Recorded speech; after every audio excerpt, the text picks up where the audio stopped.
All right, all right, all right. Good evening, good evening, good evening, everyone. Welcome, welcome, welcome, welcome. Wow. Good evening, National Baptist Convention USA Incorporated family. We're back after our July summer break. Welcome to our August NBCUSA Hope Health webinar, TempleCare Matters. And we have a great, I say this every time, but we have a great session in store for you on this evening. All right, we hope everyone, I'm going to say it again, we hope everyone had a blessed summer break. It's good to get some R&R. All right.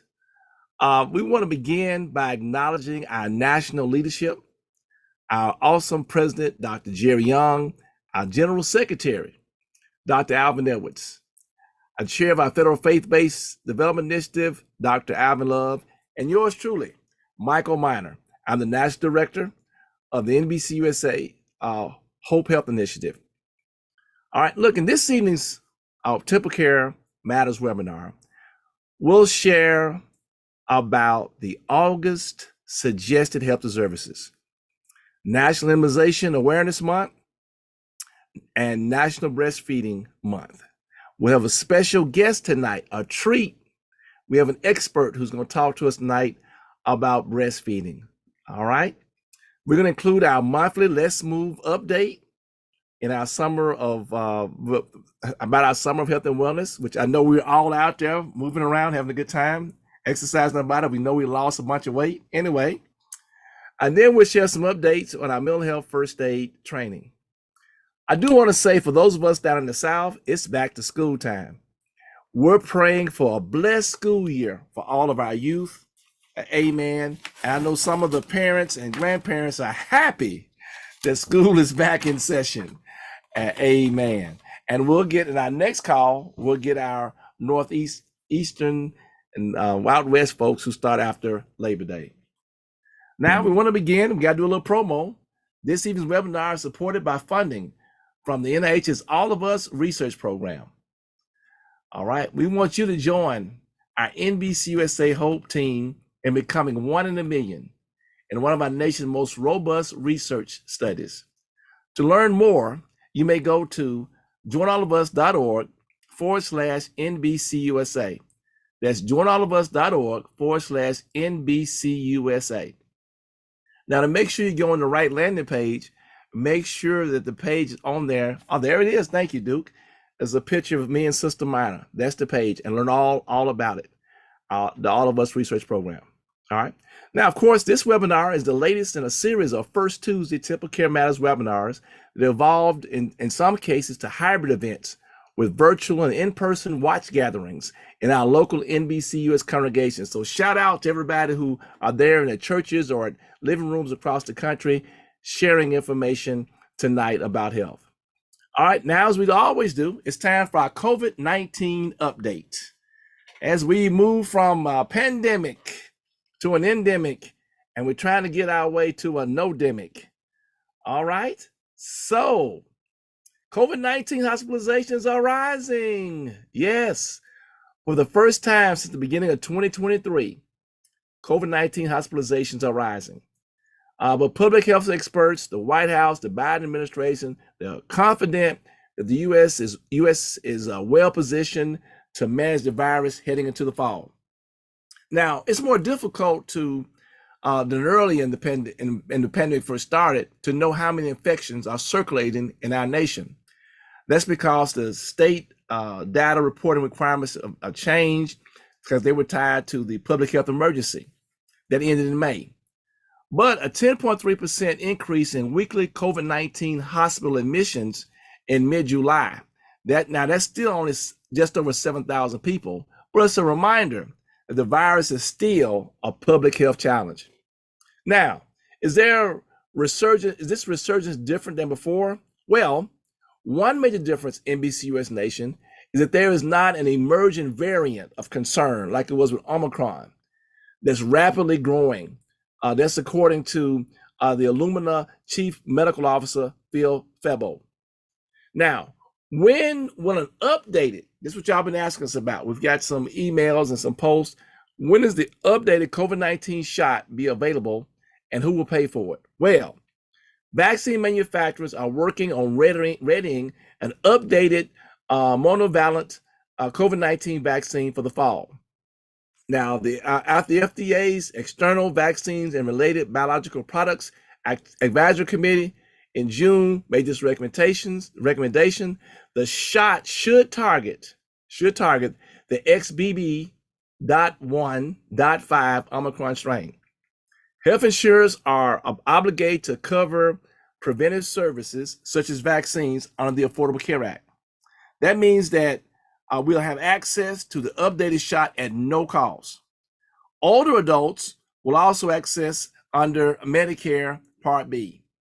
The U.S. Department of Health and Human Services is standing up a $1.1 billion program to ensure uninsured people have access to COVID-19 vaccines and treatment at certain pharmacies. So not to worry, we should be ready to rock and roll. Yes. I'm sorry for interrupting you. You know, I'm always behind the scenes, but I just received a major news flash about COVID-19 research. I just sent it to you in the chat. Could you check it out and let everyone know about it? Wow. Okay. Excuse us. Hold on. I'm getting it here. Oh, wow. Okay. Thank you, Duke. Let me just pause. And we have some breaking news here this evening. Wow. The National Institutes of Health has launched a new study for those suffering from long COVID. About 15% of all adults in the U.S. reported having had long COVID symptoms at some point, while 6% now report symptoms, according to a January study from the Kaiser Family Foundation. All right, so what they're saying now is that you can sign up if you or somebody you know suffering from long COVID, and you can go, Duke, would you put that in the chat for us, to go to recovercovid.org. That's recovered. Okay, so look, we're just gonna take this time. This is breaking news tonight. We're gonna go through the chat. Hold on, we're gonna go to the chat for our social media. This is very important. Thank you, Duke, for catching that. And we're gonna type this in the chat across our social media. That's www.recovercovid.org. So there you have it. And for all of y'all that are watching us on social media across our Facebook and our YouTube channels, we just put that in for you. This we just hot off the press. And if you know of other people who are suffering from long COVID, be a part of this study. Thank you again, Duke. All right. Well, not only are we talking about vaccination, guess what, y'all? August is Immunization Awareness Month. Wow. Not only should we be up to date on our COVID-19 vaccines, we should also be concerned about all of our relevant vaccinations. According to the Centers for Disease Control and Prevention, thousands of Americans, adults, get sick each year from diseases that vaccines can prevent. For patients with asthma or COPD, vaccines are an important step in protecting their health from serious diseases like the flu and pneumonia. Why are vaccines important? They help provide protection from infectious diseases and can lessen the severity of illness. If you are immune to a disease, you can be exposed to it without becoming sick. Simply put, because of advances in medical science, vaccines can help protect us against more diseases than ever before. Some diseases that once injured or killed thousands of people have been eliminated primarily due to vaccines. So check on and get your vaccination. And most of us that are over 50, we should be talking about shingles. I'm just throwing it out there for free. All right, now I did enough talking now. I am excited about our evening's feature, National Breastfeeding Month. Amen. We're fortunate to have a great guest panelist for us this evening to share about our evening's feature. To set the stage and conduct this part of this evening's webinar, we're going to go to Sister Ellen McKnight, our NBCUSA National Nutrition Coordinator. And as we do this thing live, and we're sometimes with technical difficulties, she'll be coming by voice, and she will introduce our panelists and moderate this section. Sister Ellen, we're in your hands. Thank you so much, Dr. Miner, and good evening, everyone. As he has already mentioned, it is National Breastfeeding Awareness Month, and we are truly blessed to have one of the phenomenal registered dietitians from the state of Louisiana to share about the benefits and her knowledge regarding breastfeeding for moms and babies. And so without further ado, I'd like to introduce Mrs. Terrion Fairley Collins. Hi, Terrion, how are you? Hi, Ellen. Thank you so much for having me. Well, thank you for joining. Thank you for joining. I'm so glad that you're good. So listen, I know about how wonderful you are and how you've been a pioneer in the field of nutrition, dietetics, and education. You have precepted so many students. You have helped do test prep and all those other things. But breastfeeding is one of those things that you just know like the back of your hand. So before we get started with that, could you just give us a little introduction about you and your career in the field, and just let us know why you're so passionate about breastfeeding? Oh my goodness. Well, thank you all so much again for inviting me. I'm Terrion Fairley Collins. I've actually been a registered dietitian. Next week will be 9 years. Time goes by fast. I graduated from Southern University. I got my undergrad in BS in nutrition, and I completed the dietetic internship program. And once I passed my exam, I actually started working for the WIC program, and I've been doing that all these years. I am super passionate. I just love helping people. I love to see people thrive, doing well, and just teaching them about the basics of just sound nutrition. I didn't really know much about breastfeeding when I first got started in WIC, but since being a part of WIC, oh my goodness, I've learned so much, and I have such a great appreciation, more so now, for just moms and just women and just all the things that our bodies are capable of doing. So, yeah. Well, thank you, Terrion. And so we'd like to go ahead and just jump right on in. So we know you're a certified lactation counselor. And so could you just share what are some of the benefits of breastfeeding for moms and baby?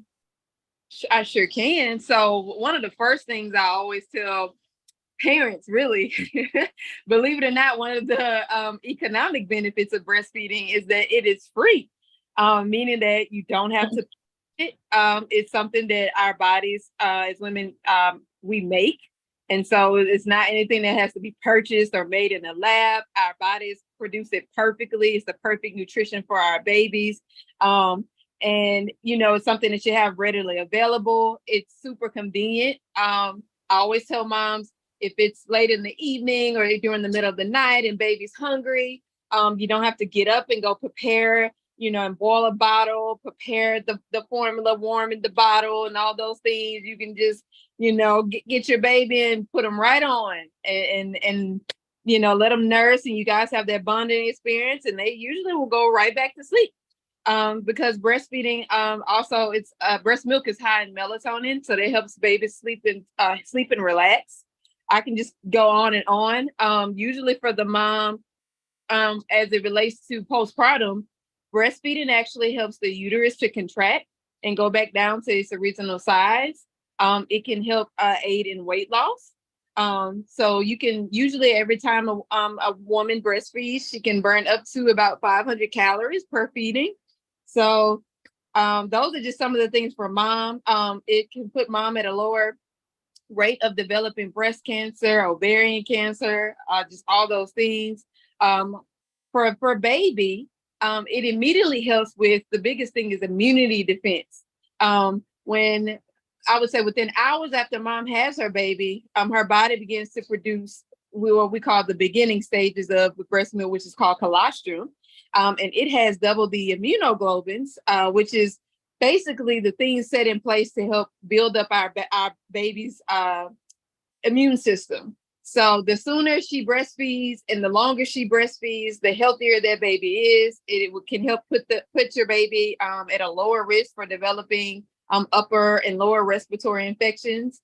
They help babies boost their IQ. Breastfed babies, studies show breastfed babies tend to have higher IQs and be smarter. It increases that bonding experience between mom and baby. It's just a special thing. And it's something that is unique to only mom and baby.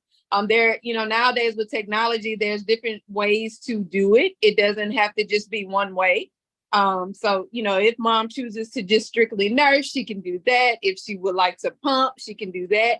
And I have learned to give grace in the sense of, if mom may have to, breastfeed and maybe supplement a little bit with formula as she needs to. I always encourage moms that any amount of breast milk that a baby receives is beneficial, whether it's for a day, a week, 2 months, 3 months, any amount of breast milk that a baby gets is super beneficial. So. Now that was some amazing information, Terrion. You said it's economically sound, it's free, it is convenient. Moms don't have to get up and wash those bottles, and that's probably cutting down on infection as well, because sterilization of those bottles is a thing. You said that it helps with bonding, and for the baby, and then also helps with mom's weight loss, you said. Oh, yes. Uterine contraction, getting the uterus back smaller. And then for babies, you said it helps reduce infections like ear infections, upper and lower respiratory infections for the child. So I guess that is, yeah. And then you also mentioned brain health, IQ, standardized testing, and immunity defense with the colostrum. So those are some amazing benefits, Terry. I thank you for sharing. And so, you mentioned, having grace in, not dictating the length of time, but are there any recommendations for the length of time a mom should breastfeed the baby? So it is right. Like the World Health Organization does recommend breastfeeding exclusively, at least for 6 months. But idealistically, if mom can do it at least for a full year, that's even better. But of course, our bodies go through different things, and sometimes if due to circumstances, via either with mom or baby, moms may not always be able to do that. But I always encourage moms that the longer they breastfeed, the better. In some cultures, believe it or not, it is common for moms to breastfeed their babies really until the age of 2 or 3. So sometimes it just it depends on what works for mom. But I would say at least for 6 months, if I have to give a direct answer. Okay, so, I hear you saying it's different for every mom, but the World Health Organization, or WHO, recommends 6 months to 12 months of exclusive breastfeeding. But if you want to breastfeed your child longer than that, that is perfectly fine, and it's personal preference. It's just based on what's culturally appropriate and what works for you as mom and baby. Is that correct? That's correct. Well, Terrian, we appreciate you joining us. Before we move on to our next segment, is there anything else you would like moms to know, or dads to know, as it relates to the importance or the benefits of breastfeeding? Yes. What I will say is breastfeeding is a family effort. Sometimes dads can feel, left out as it relates to breastfeeding, but there is a way that dad can be involved as well. If mom decides to perhaps pump her milk too, in addition to just nursing her baby, that can allow dad to have some hands-on interactions with feeding and bonding with baby too. And so skin to skin is not just for mom and baby. Dad and baby can do skin to skin as well, because when babies, do that skin to skin, it helps to regulate their body temperatures, and it just gives them that feeling of just warmth and just, security. So it's a family effort. Well, thank you so much, Terrian. That information was amazing. If you have any questions for Ms. Terrian Fairley Collins, registered dietitian nutritionist and certified lactation counselor, you can ask them at the end of the webinar. Thank you so much, Terrian. Back to you, Dr. Miner. All right, and I see we already started generating some questions. We'll hold it to the end. So, Terry, hope you're ready. We have a very engaged social media crowd tonight. We're across about 8 different platforms. So, Luke, we were to get it done. So, just hang that Terry on, and thank you again, Sister Ellen, for working us through that segment. Okay, are we going to move on, and we'll now go and talk a little bit more about that joinallofus.org. Okay. This collaboration with the All of Us research program has been just a blessing for us across NBCUSA. Our community isn't just unique in culture and tradition, but also in our specific health needs. Participating in the All of Us research program is a step toward making sure that health research considers all our needs, especially as we talk about people of color, Black people. Why don't you, if you haven't already gone, why don't you do it this evening? Go to joinallofus.org/NBCUSA, or if you already have, why don't you take time out tonight to share it with a family member or friend to find out more information and enroll, to help make research more inclusive. Join all of us today. For the National Baptist Convention USA Incorporated, we're hoping that through this effort, we'll be able to find a cure, or at least better treatments for sickle cell. There's so many people that are in the donor database, in the research database, they have sickle cell, a sickle cell trait. So why don't you take an opportunity to go to joinallofus.org/NBCUSA and find out more about that. All right. Well, guess what, everybody? Today is also National Minority Donor Awareness Day. Organ tissue and eye transplants save over, check this out, y'all, 40,000 lives in the United States yearly. Donors provide the organs, the corneas, and tissues. Why do we seek minority donors? You know why? That is, greater diversity among organ donors helps everyone. People would typically have a better probability of matching with someone from a similar race, racial, or ethnic background, even though organ match is not based upon race or ethnicity. The explanation is that individuals belonging to the same ethnic group are more likely to have compatible blood types and tissue markers used to determine a match. The purpose of today, the National Minority Donor Awareness Day, is to honor and promote organ donation among racial and ethnic minority populations in the United States. The goal is to inspire members of unrepresented groups to sign up as organ donors and to tell their loved ones about their decision. I want you to know I have my driver license designated. I'm an organ donor. Amen. Hope that across NBCUSA Nation, wow, that you'll do the same. That you will do the same. All right. Now it's my favorite time. Well, it's my second favorite time. Now, my number one favorite time is where we have our special guest. My number two favorite time, or 1B, is our Let's Move National Baptist Update. I always get excited to hear from Sister Nettie, who's going to come and talk about our training efforts and provide us any other updates and things that we have. Sister Nettie, it's all yours. Well, good evening, everyone. And I hope that you have had a very restful and active summer, if that makes sense, because rest is important, but we also still need to move.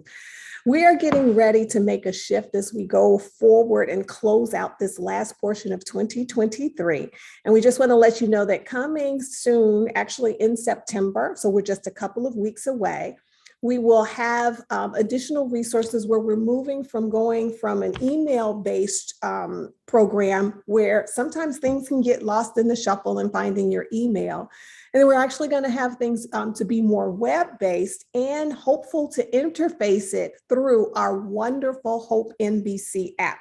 So we will have the resources that are available to you. We're going to have the catalog of information that has been sent out over the past year, as well as new information in a singular place. So instead of it being scheduled versus email, it will be on demand. We've heard you. We realize that sometimes people join at different times or they're ready for different activities at different points in their lives. So all of that will be available in one place. So please do be on the lookout. Make sure that you are connected with us. If you're not, you can do so at letsmovenbc.com so that you can get that announcement so that you can start to interface that information. We do also want to issue a reminder for you to please share your movement minutes. How much have you been moving during these last couple of months during the summer? Be sure to update that at letsmovenbc.com/MMR. That stands for monthly movement reporting, monthly minutes reports. So letsmovenbc.com/MMR. I'll drop it in all of the chats. So we wanted to give you some information on that. So those are just basically the updates. We're rolling back into getting things moving. We have some big changes coming for us up in September, and we look forward to moving with you more as we come into hopefully some cooler months. So Dr. Miner, I think that is it, and we will just put it back to you. All right. Thank you there, Sister Nettie. And we're going to have some special, she didn't want to say it there, but we have some special, we have some other people coming and joining us. And we have some very special things going to be happening on our next call in September, after National Baptist. So follow this. We're looking to make sure that you all sign up. And I also typed it on for our social media to Let's Move and get involved in it. But there are going to be some special things and some extra special things available next month for those who join us on Zoom. Okay, I'm just throwing it out there. All right. Thank you, Sister Nettie. She's always full of energy. Now it's time for us to talk about our mental health, updates. And we're going to get ready to go to Sister Bettina Campbell, our resident mental health and substance abuse guru, who are going to provide us some updates as we have been working much in this space with our mental health first aid training. We're thankful to have Sister Bettina on our team. She always reminds me of the power of the LMSW, the Licensed Master of Social Work, and the great work that they do in the field. We know across our nation now we're battling multiple instances when it comes to dependency. And so it all can impact our mental health status. So now Sister Bettina will come and provide any updates that she may have on mental health first aid. Sister Bettina? Good evening, everyone.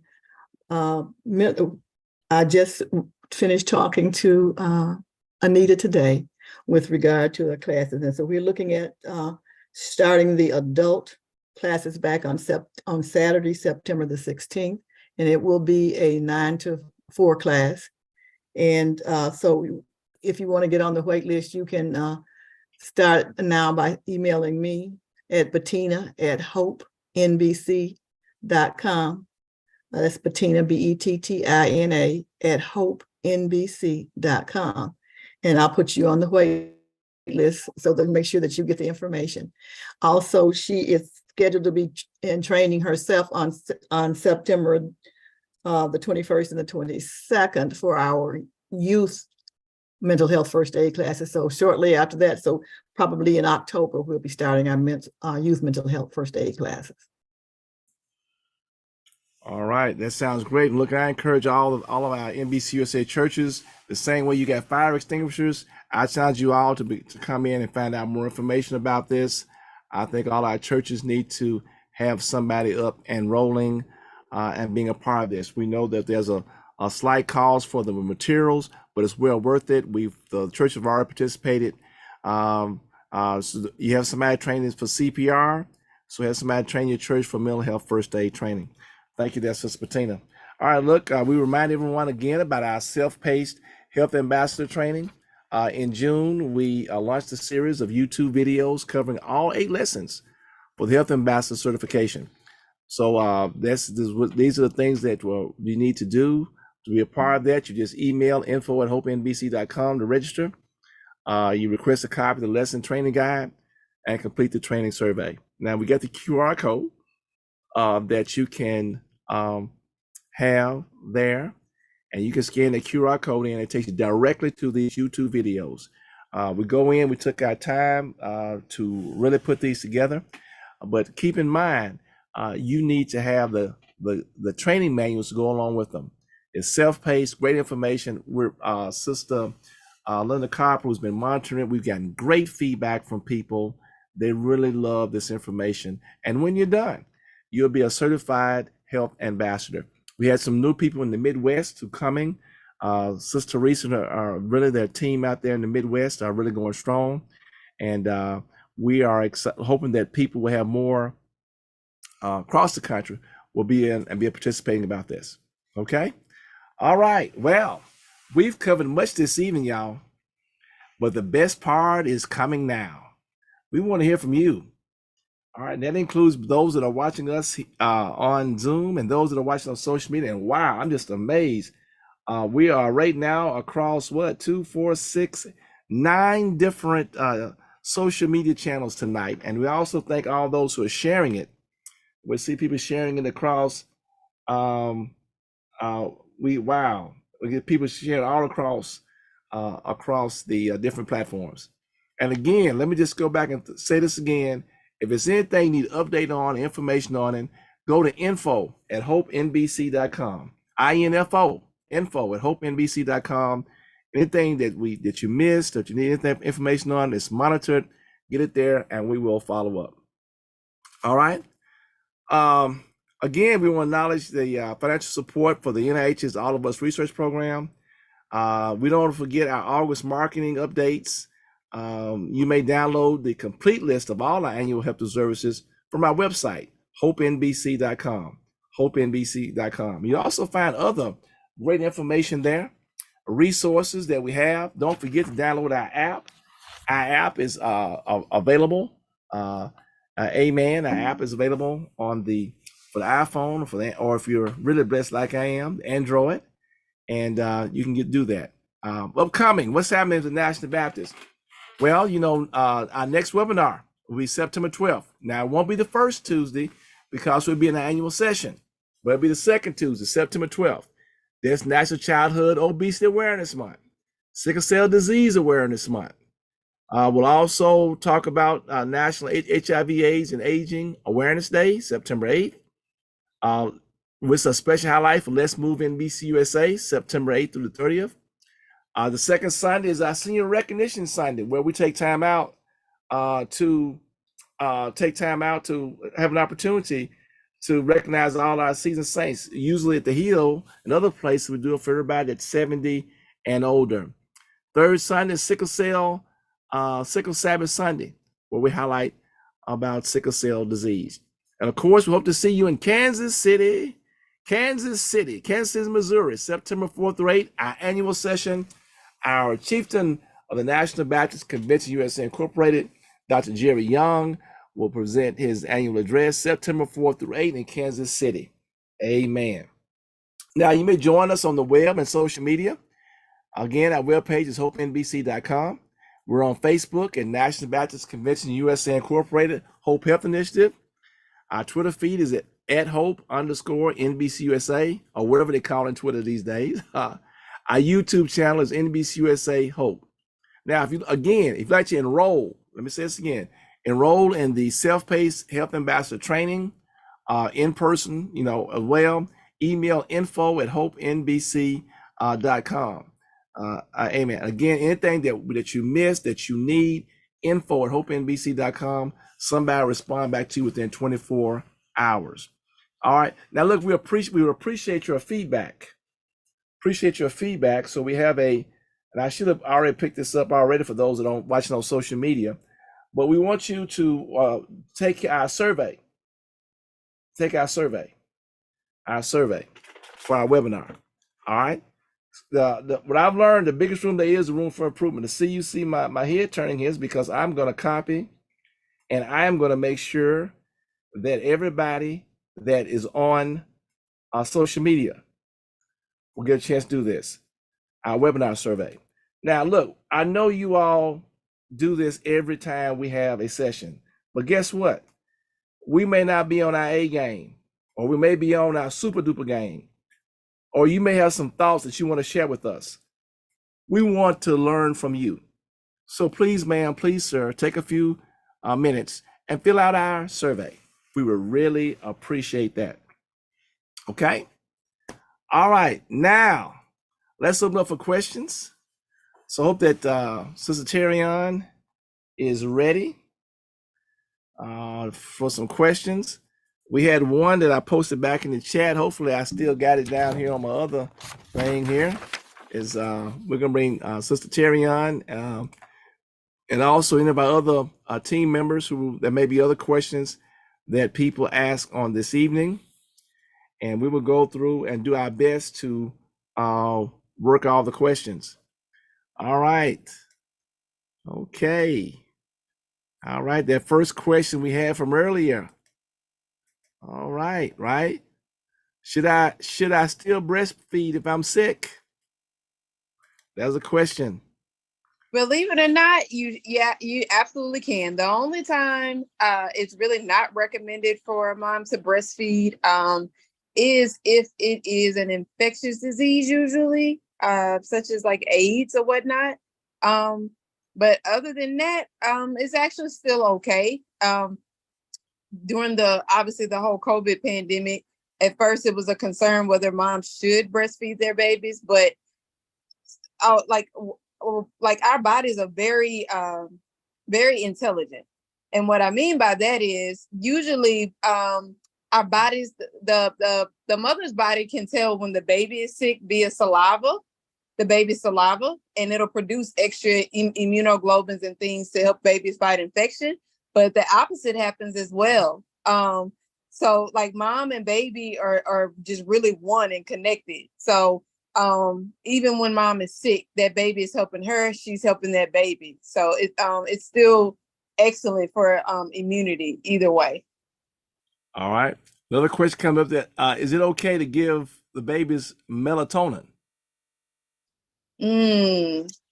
I would always recommend talking to the baby's pediatrician about that, because sometimes the size of the baby can weigh on that, such as how many milligrams or drops of that. Usually breastfeeding actually has melatonin in it. So most of the time when mom feeds her baby, they'll get what we call milk drunk, but it's usually because of that melatonin that's released, and it helps them to relax and sleep better. But if mom does want to give her baby melatonin, I would highly recommend referring to the baby's doctor. Okay. Sister Ellen, I'm looking at Sister Ellen. Is there anything else on your end? I got a couple of questions. I'm trying. Oh, wait a minute. Hold on, Sister Ellen. There's a question. Is there any research on breastfeeding and retardation of allergies? Okay.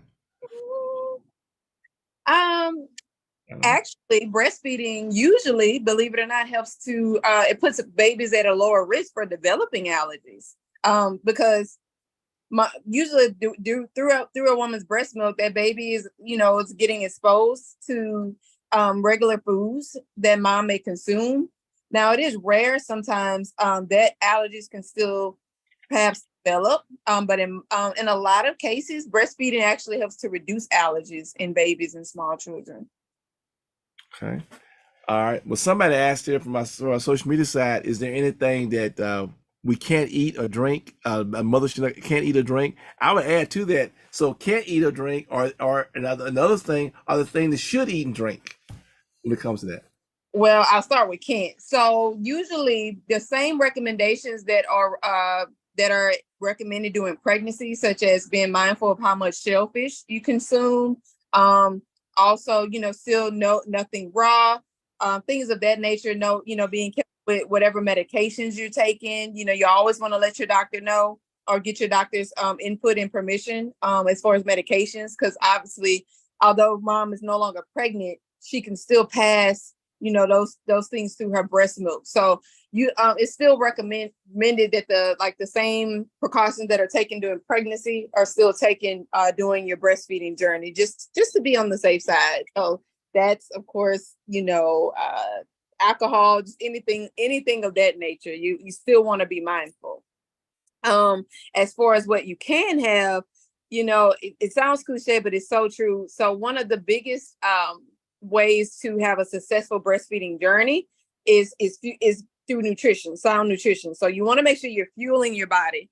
I always tell moms, definitely try to not go all day with skipping meals, because that can impact on your milk supply. So you want to always eat well-balanced meals, or small snacks and different things throughout the day.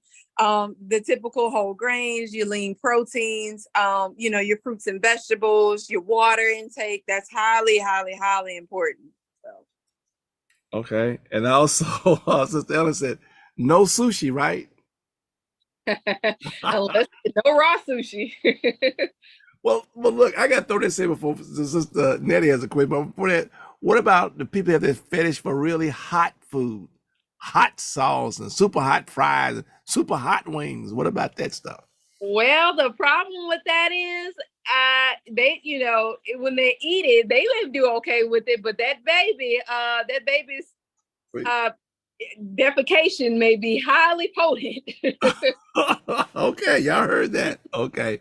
All right. Sister Nettie said, with all the benefits, what recommendations do you have that help shift our culture towards breastfeeding more? And how can churches better support breastfeeding mothers? I think conversation. I think also allowing moms to feel that well, believe it, breastfeeding is normal. But a lot of us, I'm not sure what happened with the shift of that. A lot of people tend to kind of shun it like it's something kind of like taboo, but it's actually very normal. It's natural. And I think if we can get back to, just allowing moms to just know, like, oh, you're doing a great job, oh, that's awesome, instead of kind of shaming them sometimes if they may have to breastfeed their baby in public, just maybe offering support, like, oh, that's great, you're doing a good job, and not making them feel like they're doing something really, really bad.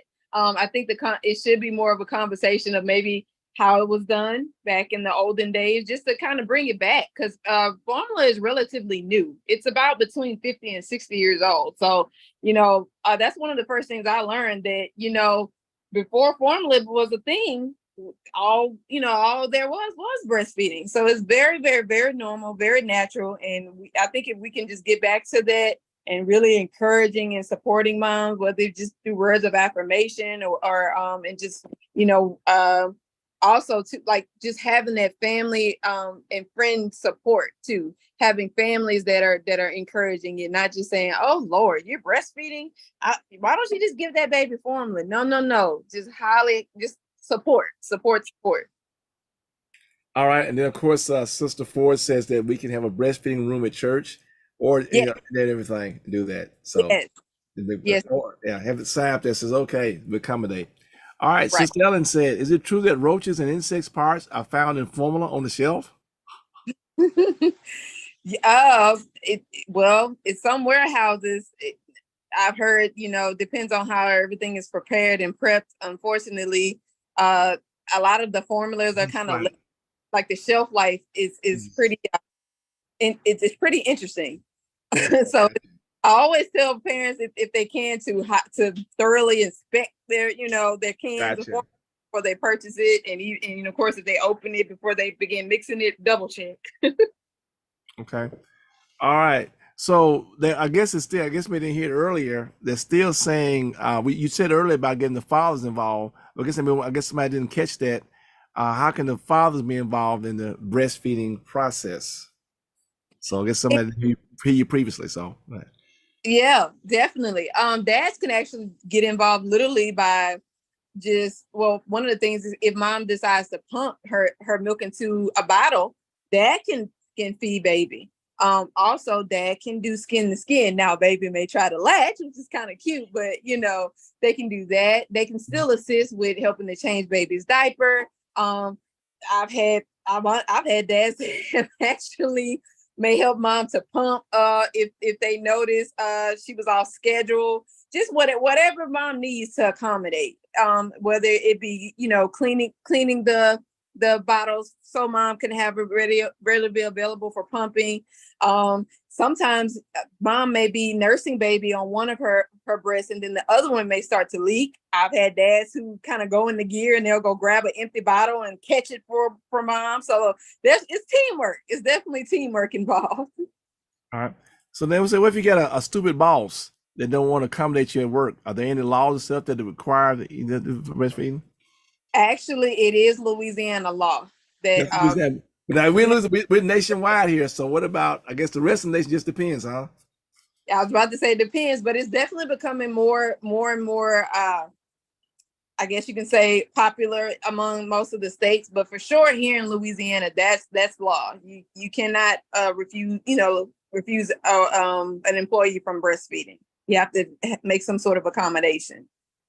All right. So I guess it's one of the things we can, you check out with your employer, because I guess especially for people getting married and whatnot, that's one thing in the planning process about how that works.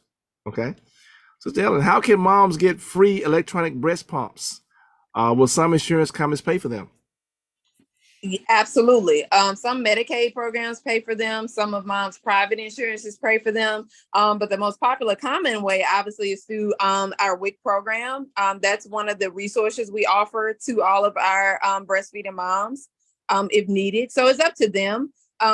If they decide to get it through WIC, that's fine. Or they can choose through their insurances, but usually between the two. All right. Then we have somebody said that they had a cousin that was unable. They tried, but unable to breastfeed. They were devastated. So is that something that happens, that mothers are not able to breastfeed?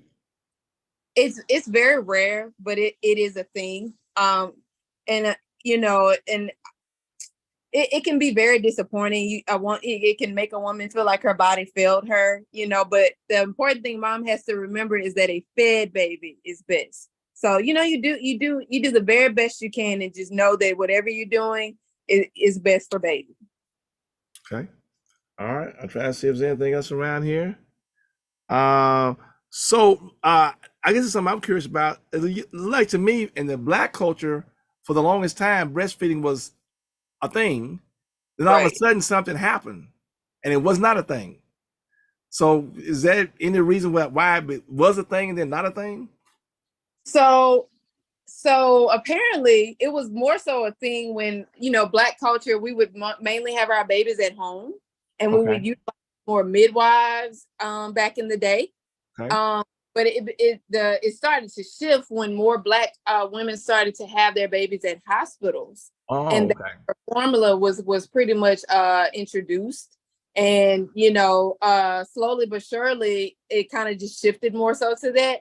But yeah, back in the day when it was more so a lot of home births, a lot of midwives, just you also had a lot of just family members where, it was generations of families that were, nursing their babies. So that was that was an expected thing.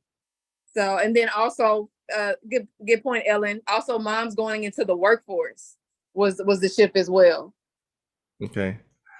So, well, the doulas, those are a lot of. It's not a doula call, but I'm praying for some of the work that doulas are doing. That's probably one of the things doulas talk about in the process as well. More natural. Yeah. Okay. All right. I'm looking at our social media. I think we got all the questions. Wow.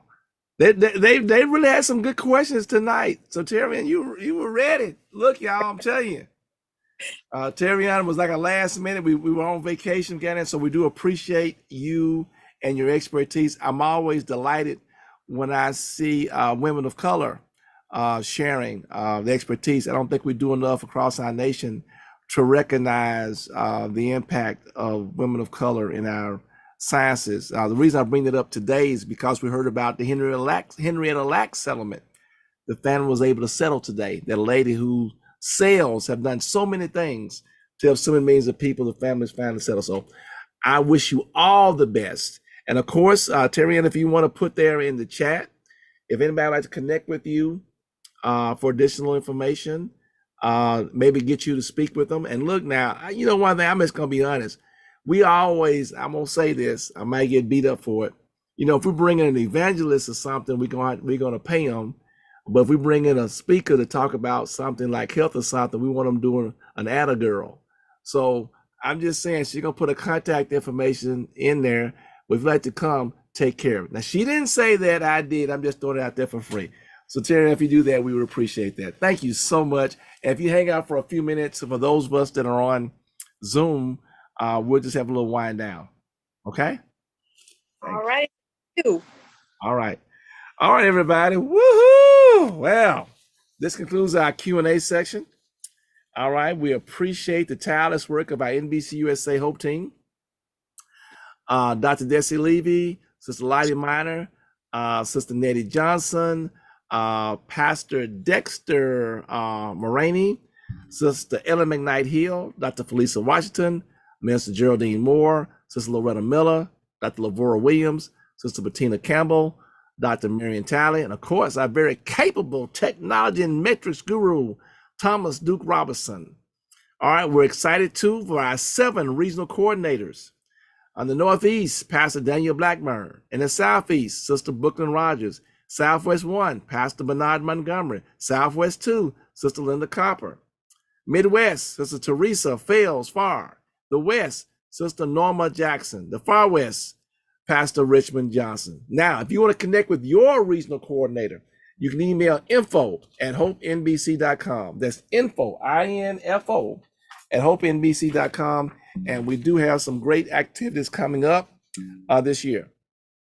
Now, I'm going to let some of you all that are watching here on Zoom have some additional questions or comments. So we'll formally close this evening's webinar in just a moment. And then we'll open up the mics for a general Q&A session. We hope to see you all on Tuesday, September 12th for our next TempleCare Matters webinar. Finally, we acknowledge our president, Dr. Jerry Young, who reminds us to envision the future exceptionally. This has been a production of the National Baptist Convention USA Incorporated, the nation's largest Black denomination. God bless and God keep you is our prayer.